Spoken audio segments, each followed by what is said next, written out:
it is better you first carry out your soil sampling so that the farmer is able to know how much water the plant needs in its entire life. But also do fertilizer quantification or fertilizer budgeting, because I am able to tell that I will need this amount of nitrogen, amount of phosphorus and water. Well, tune in this Saturday at 8 p.m.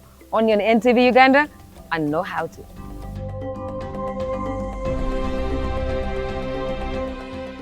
Welcome to another episode of NTV Seeds of Gold, where we bring you inspirational farming stories. And I do not say that lightly, because today we are going to get more than inspired. Tonight we are on Hope Organic Farm in Bulange Mengo. Yeah, right in the middle of town. So you're going to learn a little bit of something about, farming within the city, urban farming. And we all need it. Some of you don't like to go to the village, but hey, this is the episode for you. We are now at the lady's point. Well, it's not that the plants are female. No. It's that Benon thinks about us. This thing doesn't require a lot of labor. It's something that you can wake up on and do your watering, do your spraying. You can even make your home remedy.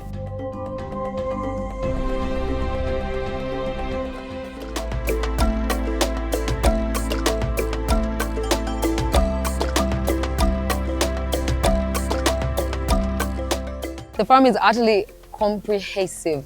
So we are making money in every sense of the word. So if we are not harvesting the tomatoes or the onions or God knows what else will be in the mother garden, we are selling seedlings. This is Robusta coffee, I like to believe, yes.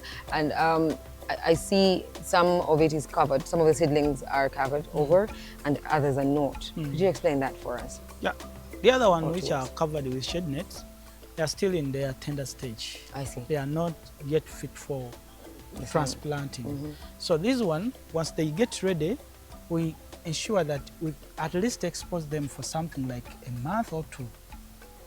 Yeah? For them to get hardened or to get acclimatized with the environment. So they get to use it with this outside environment. So that by the time you plant them, they don't get that stress, and they just take over like that. So that's the little. All right. So there's so much to see and so much to learn. Now we have strawberries here as well, and the seedling goes forward up to about 3,000 shillings. Yes. Then we have the seedlings for the tomatoes. We have seedlings for the onions. Yeah. You really have a good thing going here. Now, I asked about organic farming, and those of you who want to understand and truly comprehend some of the best fertilizers, we have a fish pond that is right below a chicken house or pen. Tell them about this. I could tell them, but hey, it's your time to shine.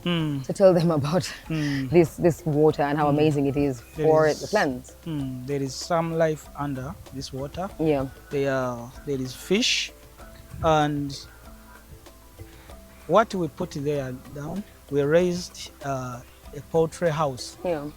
That poultry house, they are birds. They give us eggs. That's the first benefit. But indirectly, they give us this chicken droppings. These chicken droppings, once the droppings drop into water, the pond is getting fertilized with the algae. This algae acts as phytoplankton for fish, so that we can be able to minimize the cost of buying fish feeds. So that's the essence in it. So that's now the thing. We are trying to minimize the cost, the spaces, as I told you, that we need to also to optimize our spaces, because to put such a structure on an independent grant, it must have occupied a little bit of space. Yeah, it's better. Right there, you have two enterprises running at the same time. And the water in itself can be a fertilizer Yeah, for we the use this plants. water to fertigate also the pond, where we harvest this water, and after which we we water our crops, especially during the dry season. dry So season. this is also a liquid foliar feed as well, or for liquid foliar fertilizer Yeah. at this time. Yeah, Okay. Ooh, I saw the fishies. yeah. So we have something else going on here. Mm. You know, one would wonder, okay, what's with the trench, with the polythene and all? So what, is with the trench? We established this trench just to manage water. You know, water, when it becomes rainy season, it becomes a very big problem. So, you know, we are in urban setting. Yeah. Once water is not managed, it becomes a threat. It pushes walls, and Of course. even houses can be destructed. So we use this cavera just to manage this water flow Yeah. up to our water pond. You're going to see Yeah. our water pond. That's where this is just the catchment area. Of course. So reaching there, it is where we harvest it from. We make sure that this water is filtered because Yeah. it is coming from different All over. Yes, so have to filter it, and and once it is filtered, it is fit for this farm. For irrigation and all. Yes. That's very innovative. It's very innovative and interesting. So we have to embark at this water, this channel with the paspalum. Yes. Just on the edge of it. So this paspalum reduces the impact of water runoff. Yeah. Because if you don't put paspalum or some grass, the soils will be driven Yeah. and So destroy in a way, our it breaks the flow. Yes. So from the upper side you have been, Yeah. and even the other side, those are all water catchment areas. Yeah. Water come at a very high speed. The reason why we put their paspalum on that lane is to minimize the speed, and even that that paspalum or that grass traps the silt, so that not all silt come and enter into our pond. But the one which has escaped the silt, it comes here. This is our silt trap. This silt trap traps all the debris or that must have come with runoff. Yeah. So the silt sits down, and here there is an overflow. Here where I am standing here, there are three layers. The first layer is the hardcore. The second layer is the charcoal dust. The third layer is the sand, the lake sand. So those three layers form up what we call a filter. So in order for water to go through that channel, it must have been filtered. But you know, water comes at a very high speed.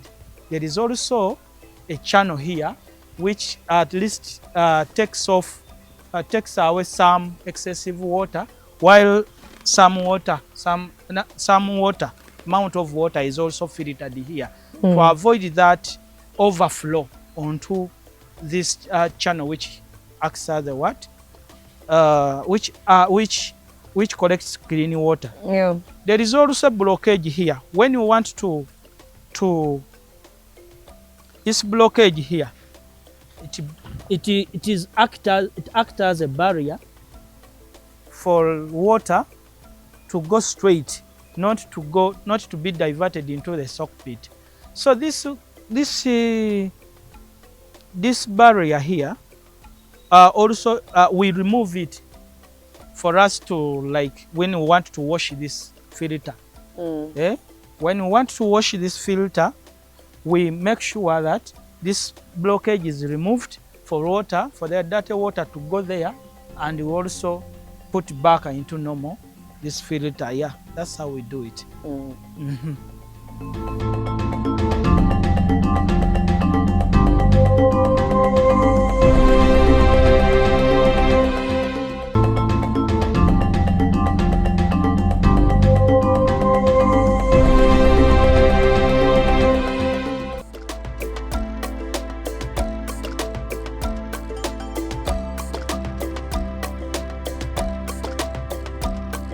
These are tomatoes at their early stage. Yes. I see there's a bit of spraying here. At this stage, how much spraying are we doing? You know, the chemicals do bother people a bit. For the farmers, they don't know when to spray, how much to spray. For the customers, they do not know whether the spraying is safe for them. So maybe we could answer both. Yeah. So managing crops or plants, it's like managing or monitoring the health or monitoring the animals or human beings. So each stage of a plant has got a different attack or different challenges. Feeding management or fertilizer management, pesticides, fungicides, they have got different challenges at a different stage. Now see, here, blight diseases, like diseases like blight light, tomato spot diseases, they are very common at this stage. So the technique here is that we monitor, we make sure that all plants here are well monitored, and we also give them the right fungicides, which is different from these ones which have started ripening. This one still need a lot of fertilizers, these young ones. But the other one which are still young, they no longer need a lot of fertilizers, because when you give them fertilizers, they will start showing cracks, and they will eventually die off. Yeah. So it is not good to give them a lot of fertilizers. Still, even these sucking pests, sucking pests normally attack the flowers. Yeah. So such sucking pests, we intend now to monitor and see which pesticide is suitable for this stage. That's the kind of work we do here. Nice. We don't mix pesticides. We don't use same pesticides. The older ones need different arrangements. Unlike these young ones, yeah. So Benon, I'm looking at your technique. I'm looking at the string. I'm looking at the poles. How what's the damage to the pocket when it comes to these materials? It's not raising money for this. Not a very big problem, because a single pole like this is at 2,500, and you can get around 2 or 3 pieces. And when I compare it to other methods of mulching, so the cost of establishing these poles, of bringing these poles, it can even double. Yeah. So this one is cost friendly, because you just need to go where poles are sold from. You count your poles, then you pick them up, you bring them here, and you position your garden. You do the lining and marking, then you start raising those things on trellis. But in mulching, gathering mulches is not something easy. First, it becomes a threat to those who cuts. The puff adders that are there, some reptiles live in the bush, because it is a home for this. It is a habitat for reptiles. Even there are some other notorious pests which can threaten your life. So we are not putting our thoughts on what? On mulching crops, Okay. on mulching in this kind of settings. Still, mulches, I don't want to encourage people to mulch, to discourage, sorry, people to mulch, but still, even mulching has got to see what? Repercussions. Yeah. Like the cost of gathering those things, even it also needs an expert or an experienced person to do that mulching. Mulching alone needs some knowledge at least. Of course. Yeah, and another thing, some pests can be harbored underneath the what? The mulches. That's so true. I don't want to discourage, but still it has got also what? Its repercussions. So Yeah. another thing here, you know, we may have some jealous neighbors who can set fire on it. So such issues are not found within this It's system. better to stay away. Yes. Stop tempting the universe. Yeah. So that's why we choose this kind of arrangement. technically, Another yeah. thing is the other lifetime of the tomato. Under this system, the tomato can receive fertilizers at any time, at any stage of its life. But the other one, you apply once and the crop covers the what? The entire space. place, So managing it is not easy, not that easy. Okay. So you cannot get the maximum profit the way we can get from this system. So you're not injecting in so much money, Yeah. and yet you're getting a lot out of it. Yes. And at the same time, you're mitigating any diseases and pests that could be very, very problematic Yes. at a later stage. All right, speaking of a later stage, I would love to see the tomatoes that are ripening. Then we can discuss those boxes and time for harvesting. Now that we are friends, we can talk about the millions that we are going to get from our ripe Sure. tomatoes. So let's go check out the ripe tomatoes. Believe me, you are going to love it.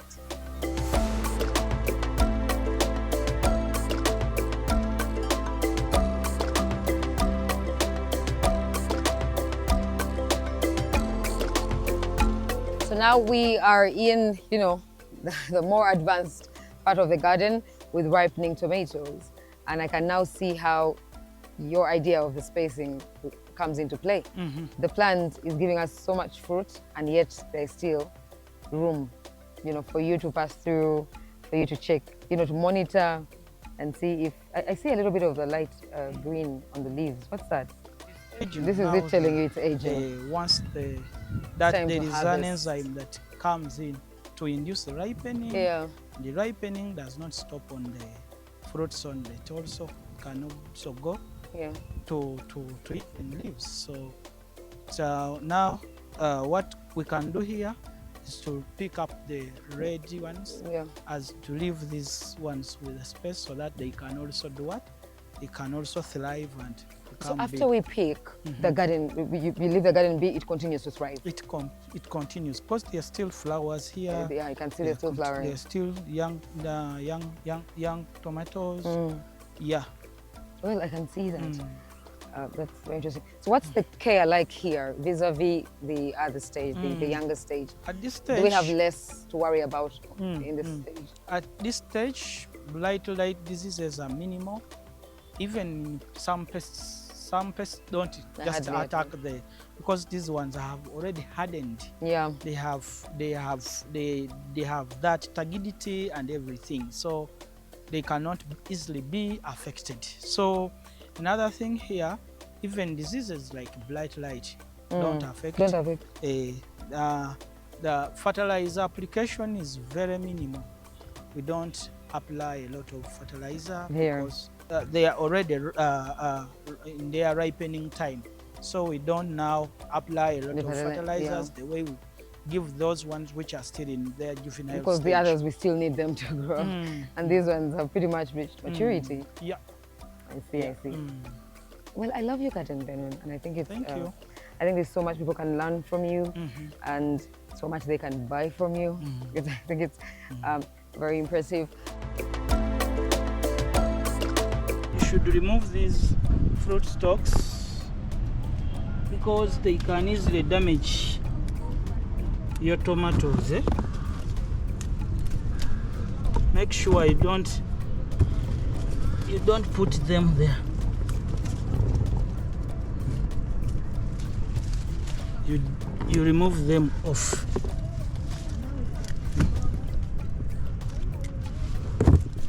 You only pick the ripe ones.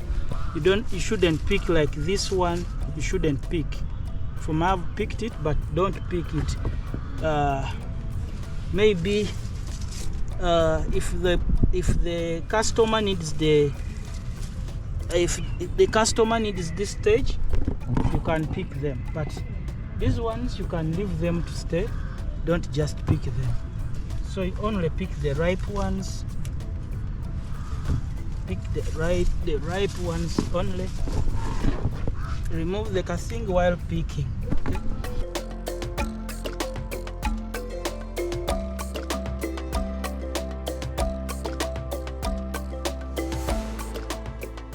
We are now at the lady's point. Well, it's not that the plants are female. No.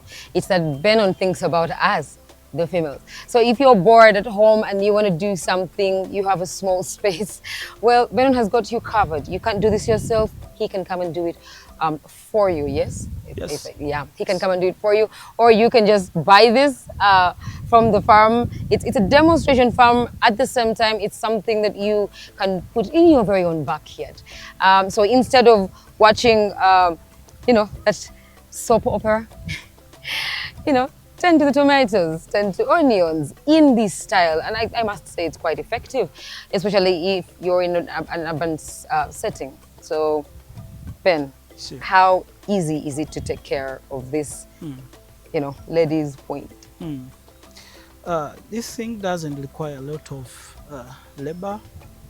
It's something that you can wake up on and do your watering, do your spraying.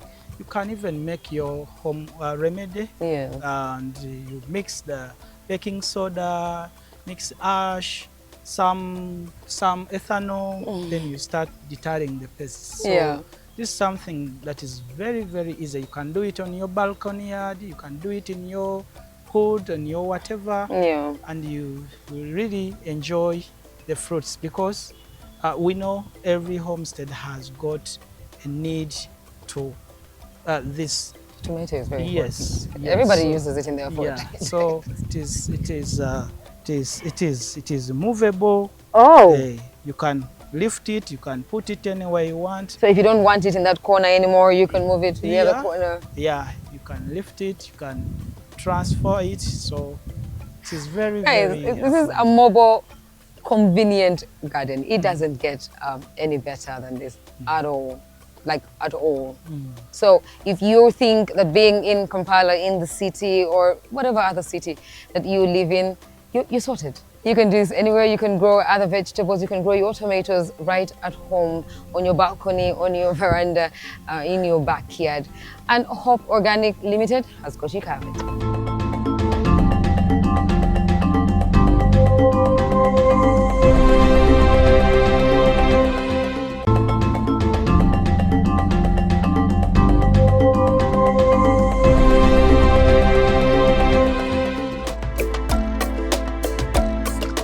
I'm a tomato grower by birth. There are specifics you need to look at. This crop called tomato, what does it need? The first thing, you need to look at where you are going to put it. You clear the garden. There, after that, you need to look at the fertility. Tomato needs between 6 to 7 pH.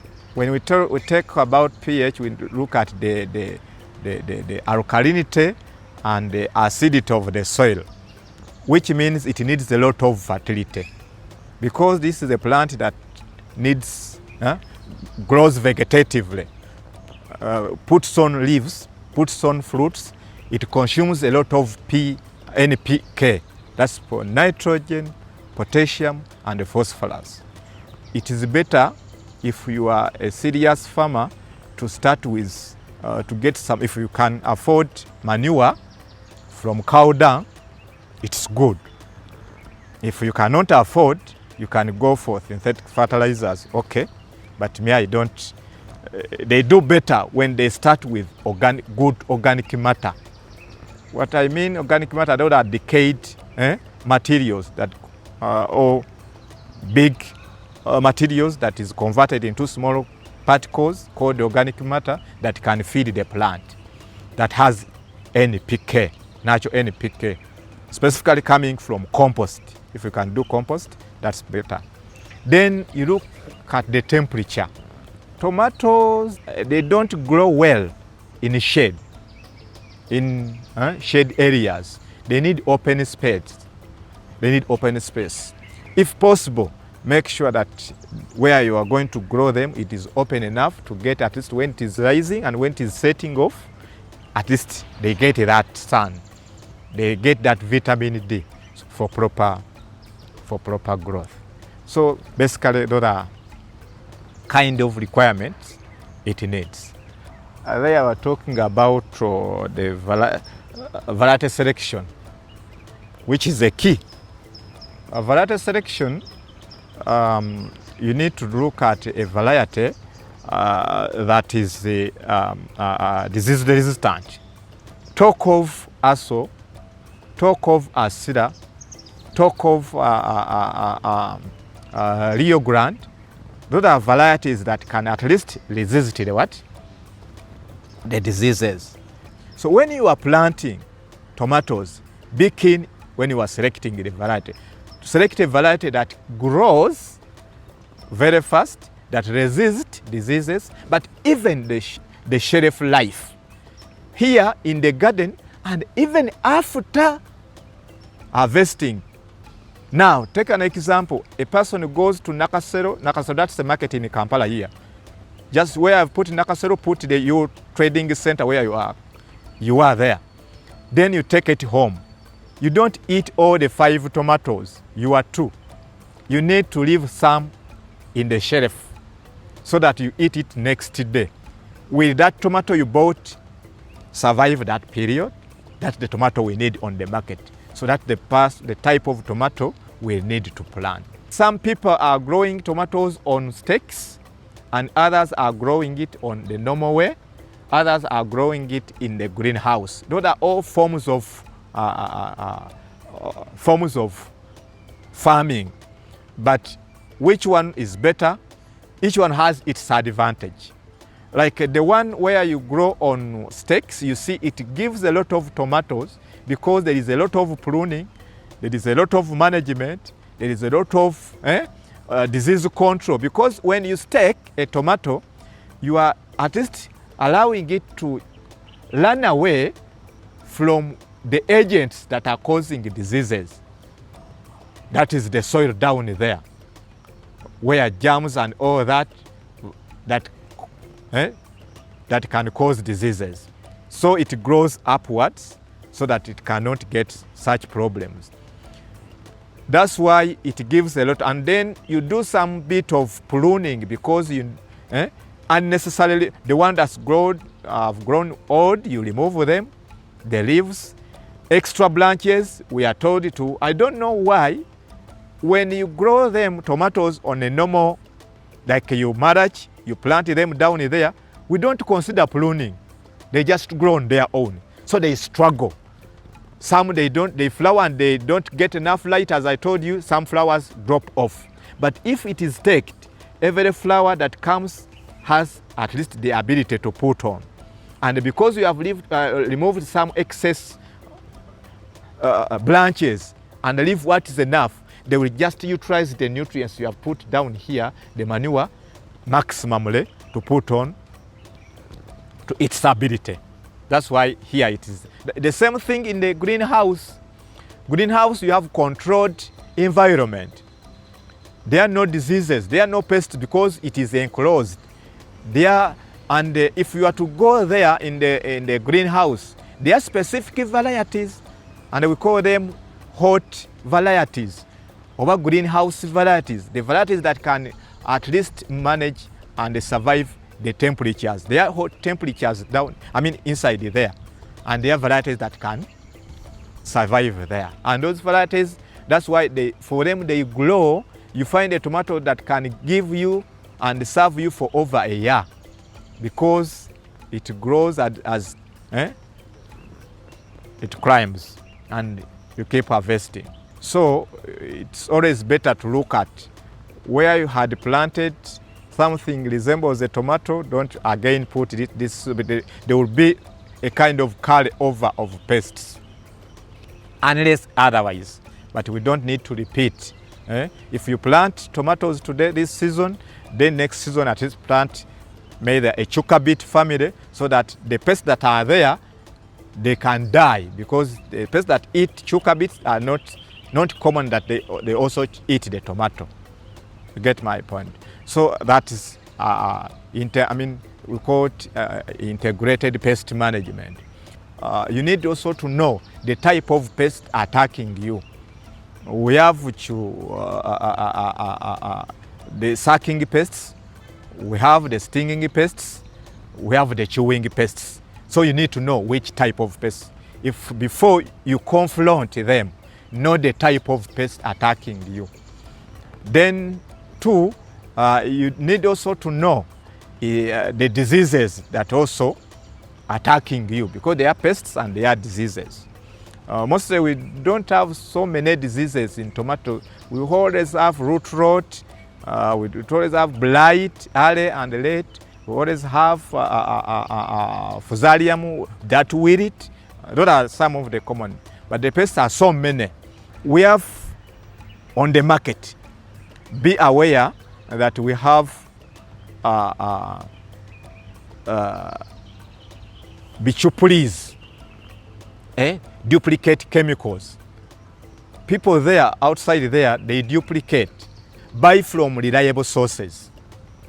That's what the point I'm communicating. If you are to go, then get some consultants to help you. Use the people at the Gombola level, those production officers, call them. If you have an acre, you are entitled to be visited by a Gombola production officer. Where is the money in tomato? The money in tomato, by the way, whoever ever gone to tomato knows that if you are to get money in tomato, you need to target when others are seated.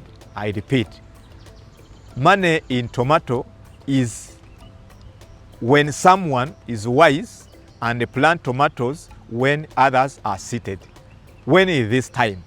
This time is during especially the drought season. A younger entrepreneur, you a kind of person who have just graduated, you find what to do. These are some of the activities, some of the projects you can start. Because tomatoes, within the first 4-6 months, you realize a profit or a loss, depending on what we are sharing with you here, than any other project. Coffee, you need 3 years, but tomatoes, get from me, from 1 acre, you can harvest between 100 to 120 boxes, what we call a ply. Ply, those are boxes of 120 kilograms. My humble request and advice to the youth out there, you go into tomato. You don't need to go into tomato on a large scale, because the next day you will just tell me that we don't have money still to start. Don't go into business you don't have knowledge about. Now I've told you about tomato. You have got some tips about tomato, but you have the right to call us and give you more knowledge.